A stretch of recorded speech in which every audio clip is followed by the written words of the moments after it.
Ok, la pérennité, l'obsolescence, la pénurie, une équation à 7 inconnues, on va en parler aujourd'hui. Bonsoir à tous.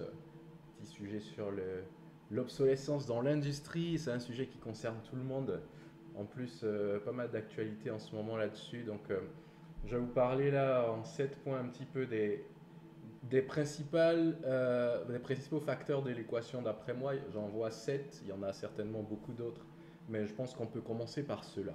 Alors, premier facteur pour moi qui joue dans cette affaire d'obsolescence, de pérennité, en anglais on dit sustainability, mais je pense que le terme français là pour le coup est plus intéressant parce que ça évite de faire l'amalgame avec tout ce qui est sustainability au sens environnemental, voilà, toute cette partie-là purement, on va dire, écologique. Là, on parle vraiment de pérennité des process, des produits, des équipements dans le temps, dans l'industrie. Et donc, le premier facteur là-dedans que moi je vois, c'est le temps, évidemment. Qui dit pérennité dit temps. Et le premier facteur qui joue contre nous, c'est le temps. Donc, là, par exemple, vous avez cette image-là d'un PC qui a certainement plus de 20 ans et qu'on peut retrouver dans les usines. Et donc, la question, c'est de savoir ben, qu'est-ce qu'on fait de ces équipements-là qui durent dans le temps, qui ont été conçus pour être robustes. Donc, ça, c'est plutôt une bonne chose. Mais au bout de 20 ans, ben, on ne sait plus trop comment les gérer, quoi. Donc, je pense premier facteur là-dedans à prendre en compte, si jamais vous avez ce sujet d'obsolescence à gérer, c'est le facteur temps. Après, il y a d'autres facteurs dans l'équation. Je pense que c'est intéressant aussi de rappeler tout ça. Si jamais c'est une problématique pour vous et que vous voulez en discuter en détail, ben, vous pouvez me contacter. Notre entreprise, là, au thème, on intervient pas mal sur ce sujet-là. Mais voilà, l'idée pour moi, c'est aussi de vous de voir un petit peu qu'est-ce que vous en pensez. Comme ça, vous pouvez marquer ça en commentaire.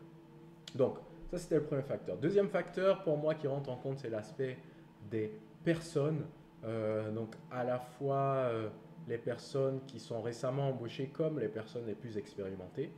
Et vous allez remarquer que dans cette histoire d'obsolescence, ben, les plus anciens, les plus expérimentés de l'entreprise ont un gros rôle à jouer. Donc là, pareil, il y a tout un aspect lié à constituer sa base de connaissances, transférer les savoirs, documenter un peu ce qu'on fait avant que ben, le dernier salarié compétent de la machine s'en aille de l'entreprise. Donc ça, un aspect important aussi dans l'équation. Ensuite, on a un aspect qui est lié, qui concerne plus les compétences et la stratégie. Donc là, on ne parle pas que de compétences techniques, hein. Ça peut être aussi ben, compétences stratégiques pour un manager qui ne sait pas trop quoi faire de ses équipements obsolètes. Bah, il y a des manières de gérer ça.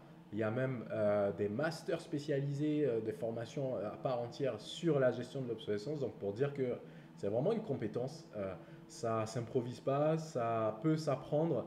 Mais voilà, il faut se faire guider, il faut se faire former à la fois pour les équipes techniques pour savoir comment dealer avec ces machines-là, mais aussi les équipes de management pour savoir ben, quelle est la bonne stratégie à adopter.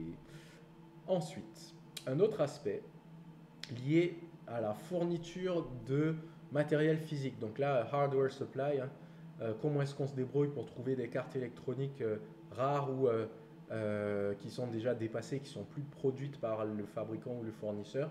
Ça, c'est une vraie question et ça rentre aussi en ligne de compte pour votre gestion d'obsolescence. Évidemment, une carte qu'on n'arrive pas à trouver, ben, une carte qui n'est plus produite, soit on constitue du stock pour être capable de tourner 5, 10, 15 ans encore. Mais qu'est-ce qu'on fait si jamais même le stock de sécurité vient à finir?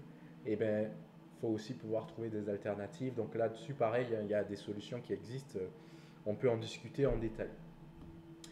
Il y a aussi l'aspect software, hein, un peu le pendant de l'aspect hardware, c'est que ben, aussi niveau logiciel, vous avez des systèmes comme les vieux systèmes Windows qui sont encore très présents dans l'industrie et qui sont plus forcément maintenus. Ben, qu'est-ce qu'on en fait? Et là aussi, pareil, tout un aspect d'évolution des technologies à prendre en compte. Donc là, c'est bien, par exemple, de se faire un petit inventaire de temps en temps de tous les systèmes qu'on a dans l'usine, à la fois au niveau hardware, mais aussi au niveau software, donc avec l'équipe informatique, pour se dire où est-ce qu'on en est de notre risque. Alors, le sixième aspect, plus lié aux standards, aux normes, la partie plus compliance, et puis là, il s'agit ben, de documenter un peu tous les process standards. Exemple, si on fabrique un produit à risque ou un produit sensible, il y aura toute une paperasse à gérer. Et donc là, la question, c'est de savoir, est-ce qu'on va prendre des équipes techniques pour gérer cette partie documentation-là, sachant que les équipes techniques sont déjà très surchargées pour gérer le dépannage, les urgences du quotidien ou de la prod. Donc, qu'est-ce qu'on fait pour des gens qui sont déjà dans l'opérationnel? Est-ce qu'on va aussi leur donner cette charge-là de documentation des normes et des standards, ou bien est-ce qu'il y a d'autres solutions qui existent? Bon, évidemment, hein, vous imaginez la réponse derrière, mais on peut automatiser pas mal de procédures, de documentation, même de spécifications.